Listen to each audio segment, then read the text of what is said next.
Hello, this is Katrina Bogdan. I'm a naturopathic doctor and I'm here at Meadowbrook Natural Foods store in Mountain Grove, Missouri.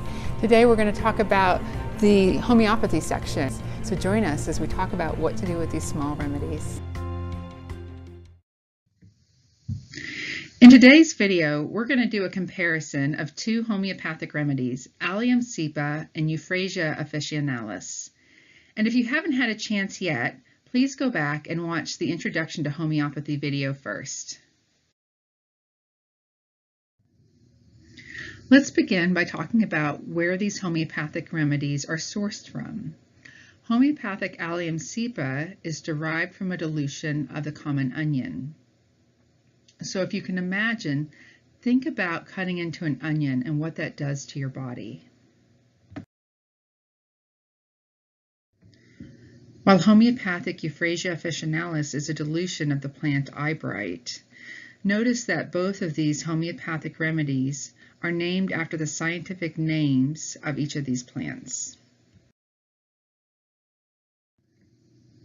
My favorite traditional uses for these remedies occur when I see discharges of the nose and eyes. Now, that doesn't mean that every time there's a discharge of the nose or the eyes that I will use one of these two remedies. There are lots of different remedies for these, but certainly these make the top of the list that I think about and will consider. For Euphrasia, every time that I see hay fever in the eyes, I'll especially think about this particular remedy. Let's compare the traditional uses of these two homeopathic remedies. Homeopathic Allium cepa will tend to have more of a bland watering of the eyes, whereas the nasal discharge tends to feel more burning, acrid, or excoriating.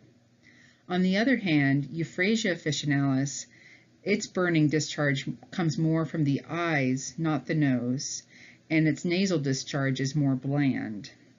However, I should note here too that Euphrasia officinalis has been used for many different complaints of the eyes, whether it's dryness, burning, itching, or otherwise. Now let's look a little more in depth at homeopathic Allium cepa. As I mentioned in the original Introduction to Homeopathy video, we don't give a remedy just based upon one condition, such as having nasal discharge.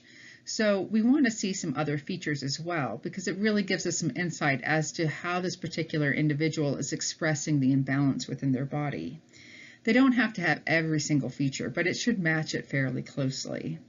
So somebody needing homeopathic Allium cepa traditionally would also look to see that their condition came with the onset of damp or cold winds. They typically would feel worse with warmth or any time that they draw in cold air.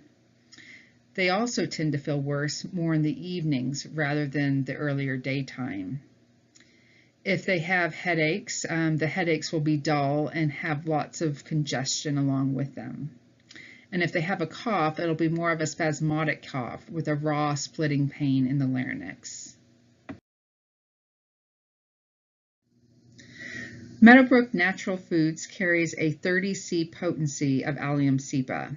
So this is a 1 to 100 dilution of onion done 30 times. And what people will typically do is they'll take 3 pellets and dissolve it under the tongue about 15 minutes away from food and other medicine, and then they'll do this 3 to 5 times a day. Now, caveat, there are many different ways to dose homeopathic remedies, and this is just one example. Now let's talk about some of the specific features about Euphrasia officinalis. Typically and traditionally, people using this remedy will also present with profuse, watery, or burning discharges from the eyes. Alternatively, the eyes may be dry or itchy.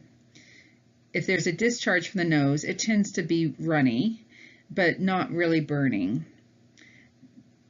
If they have a cough, it'll be more in the daytime that improves when they lay down or at night. And if they do have a fever, they'll tend to be very chilly with that fever and have more chills than feeling very hot with it. And like Allium cepa, the headaches can have a lot of catarrh or congestion. Meadowbrook Natural Foods carries a 200C potency of Euphrasia officinalis. This is a higher potency, certainly, than the Allium cepa. And what it means basically is that they've done a 1:100 dilution 200 times. Because it is a higher potency, there is a slightly higher risk that somebody could have an aggravation from using a 200C potency. So here's my recommendation on how to reduce that risk. Go ahead and get a 4-ounce stock bottle. It could be a jar with a lid, or it could just be a 4-ounce bottle with a lid. Put 1 pellet of the Euphrasia officinalis in that bottle, along with 4 ounces of distilled water and a tablespoon of vodka. Then you're going to do the process of succussion. That's where you're going to close that jar or that bottle up, and you're going to hit it against the palm of your hand 10 times. Then you will go ahead and pour out 1 teaspoon of what's in that bottle into 4 ounces of distilled water. And you'll stir that up and take 1 teaspoon of that. And that's how you take a dose. And then you discard the rest. But you can keep the stock bottle and continue to use from that. And then generally people will take a dose maybe once a day of that. And then sometimes more frequently if it seems to wear off sooner than that. Thank you for joining us for this homeopathic series, and I look forward to bringing you information on more homeopathic remedies to come. Again, my name is Katrina Bogdan, and I'm a naturopathic doctor in Seymour and Springfield, Missouri. You can find out more information about my practice at www.ourhealingroots.net. Meadowbrook Natural Foods is located on the square of Mountain Grove, Missouri at 103 East 2nd Street. They are open Monday through Friday, 9 to 6, and Saturdays, 9 to 4. More information can also be found at meadowbrooknaturalfoods.com. Thanks for joining us.